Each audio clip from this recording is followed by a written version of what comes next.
Olá, tudo bem?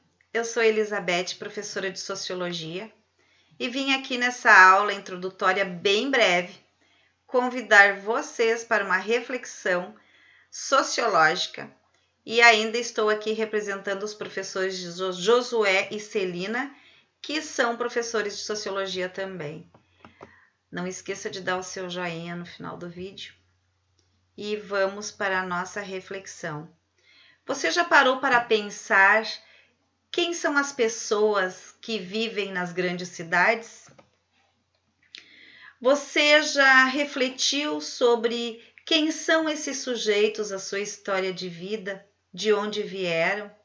Se vieram de outros locais em busca de trabalho, em busca de educação, de saúde?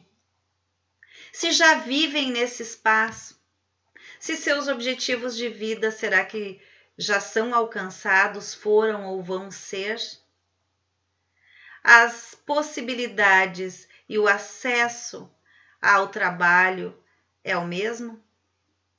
O acesso ao sucesso pessoal é o mesmo? Como se mobilizam essas pessoas dentro desses grandes espaços? Como esses espaços surgiram? Obviamente que nós iremos voltar a esse assunto e aí nós vamos buscar lá na Revolução Industrial, no início, né, da movimentação fabril, da concentração de pessoas, mesmo sem saneamento, alojamentos de pouca probabilidade de se viver, né? E obviamente que relacionando a todo esse processo histórico, logo depois esse processo de desenvolvimento tecnológico, de globalização, percebemos aí então um grande desenvolvimento econômico desses espaços. Obviamente que quando a gente diz um grande desenvolvimento econômico, de capital, de grandes investimentos, poderíamos pensar na satisfação pessoal de todas as pessoas. Paralelo a esse desenvolvimento econômico, eu tenho também que pensar na dificuldade de distribuição de renda, renda essa que geralmente é concentrada na mão de muito poucos. E quando eu penso nisso, eu verifico também que existe aí um panorama de diferentes olhares, ou seja, o olhar dentro desses espaços, nesta pluralidade de sujeitos, jamais será o mesmo. Porque ao mesmo tempo eu tenho espaços que chamam as pessoas e que se desenvolvem através de trabalhos, investimentos e surgimento de oportunidades, eu tenho que pensar que essas oportunidades elas não são as mesmas para todas as pessoas. E dentro desse processo de olhar, eu vou contextualizar, e eu posso fazer isso na sociologia, com diversos pensamentos de autores que observaram toda essa dinâmica e conseguiram trazer então os seus conceitos. Mas esses conceitos a gente vai ver no decorrer do ano. Quando eu penso em espaço urbano, eu tenho que pensar também na segregação social, ou seja, quando eu digo que um espaço ele se desenvolve muito economicamente falando, ao mesmo tempo eu tenho que pensar que essa crescida dentro deste processo de investimentos e de desenvolvimento não é o mesmo quando eu penso em uma sociedade olhando dentro de uma visão social. As chances não são as mesmas e nem as possibilidades são as mesmas. Visualizando todo esse contexto, onde essas chances muitas vezes, né, elas são esbarradas na falta de educação, ou seja, falta de escolaridade, na falta de oportunidade de emprego, né? E além de tudo, na dificuldade de ter renda, quando automaticamente o Estado ele tem que prover, né, através da renda social, o auxílio a essas pessoas. Então, quando eu penso em sociedade, esse emaranhado de relações sociais estabelecidas dentro desses espaços, eu tenho que pensar que dentro desta teia eu tenho muitas pessoas envolvidas, muitas ideologias sociais, políticas, econômicas envolvidas. E principalmente o que gera aí muitas vezes uma dificuldade de ação. O que faz com que uma sociedade se desenvolva e que automaticamente ela traga, né, esses indicadores sociais que muitas vezes são negativos, ou seja, uma grande mazela das pessoas são extremamente pobres e aí há uma divisão dentro dessa sociedade. Eu tenho que pensar sim que para que essa sociedade possa se desenvolver, ela tem que sim, o Estado, né, prover como um todo a possibilidade de diminuição da pobreza, da miséria nesses espaços. Senão ela não se desenvolve socialmente. Ela pode se desenvolver economicamente, mas daí existe o problema da concentração de renda. E aí eu vou mais longe ainda, provocando vocês. Eu poderia pensar também qual é a relação do índice educacional de uma sociedade para o seu crescimento social, para a diminuição da pobreza. Estudos indicam que sociedades mais desenvolvidas, elas possuem um índice de educação mais elevado. Então eu trago para vocês aí as realidades que são realidades discrepantes, né? São realidades antagônicas, ou seja, elas se conflituam porque elas são diferentes. E ao mesmo tempo eu tenho espaços urbanos de circulação de todas essas pessoas, de todos esses sujeitos. É um espaço que é para todos? A gente reflete sobre isso nesse momento.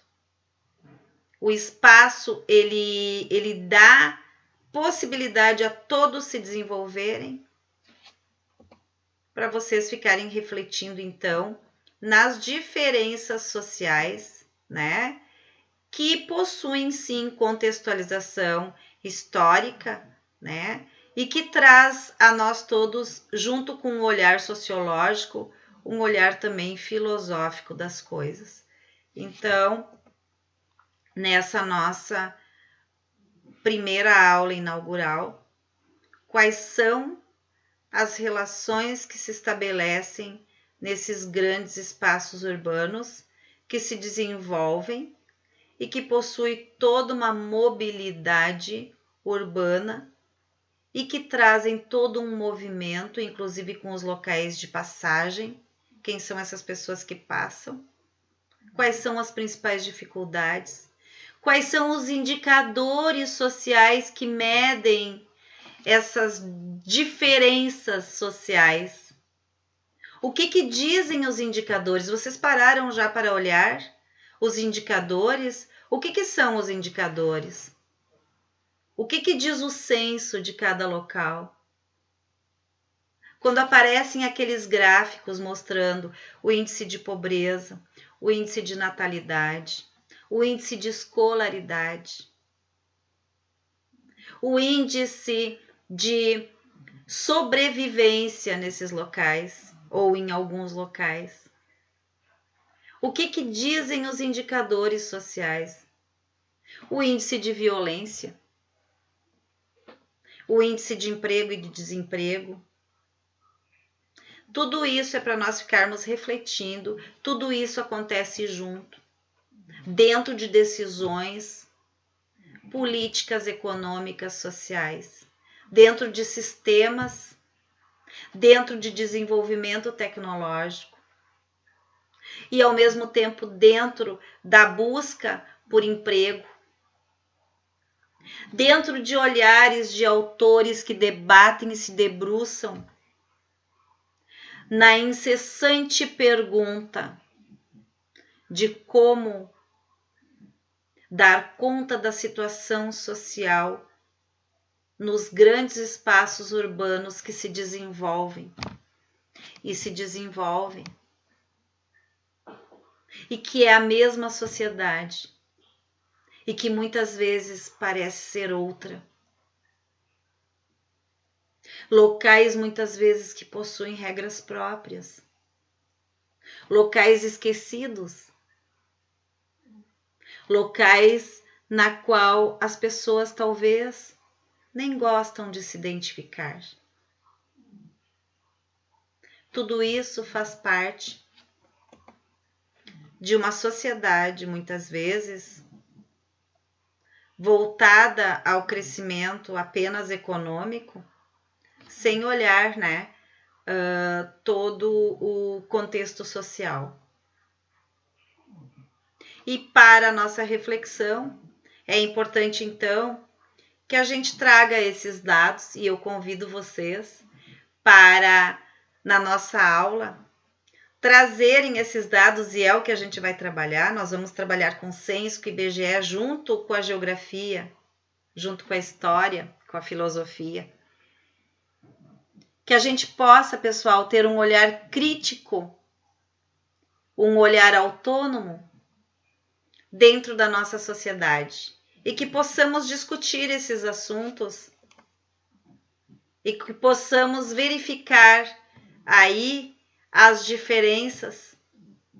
E neste momento, então, eu trago aqui dados do Brasil, onde nós temos uma grande concentração de renda aí na mão de poucos e uma grande, má distribuição desta renda às outras pessoas. O Brasil alcançou em 2019 13,5 milhões de miseráveis, indicador social. Indicador aqui é o IBGE, tá? E tudo isso nós vamos sim discutir, desde a favelização e o planejamento urbano, as desigualdades sociais, locais que não deveriam ser habitados e acabam sendo habitados, E falta de estrutura social, falta de vontade, muitas vezes, política, Sistemas de governo, cidadania, democracia, o que é, O que são os direitos fundamentais, o que são os direitos que constam na Declaração Universal dos Direitos Humanos, dentro do processo urbano ainda, porque o nosso contexto maior nessa discussão é a sociedade urbana, são os grandes centros urbanos, tá? O direito de moradia, de trabalho, contido dentro da Declaração dos Direitos Humanos, mas também dentro da Constituição Federal, tá? O que é uma Constituição? Tudo isso a gente vai discutir aí. Agora, nesse momento, obviamente, eu estou chamando a atenção de vocês para esses espaços, tá? Isso é só uma pinceladinha do que vem aí na nossa reflexão sociológica. Aguardo vocês para a próxima aula e espero na sala de aula nossa, onde sim aí nós iremos aprofundar todo o conteúdo de sociologia, tá? Seguindo, obviamente, uma grade curricular e, ao mesmo tempo, com as nossas contextualizações em cima de autores, em cima da história, dentro de um complexo aí de olhar a sociedade com um olhar crítico, científico e principalmente dentro de um olhar sociológico. Beijo para vocês e a gente vai se falando, tá bom, pessoal? Abração!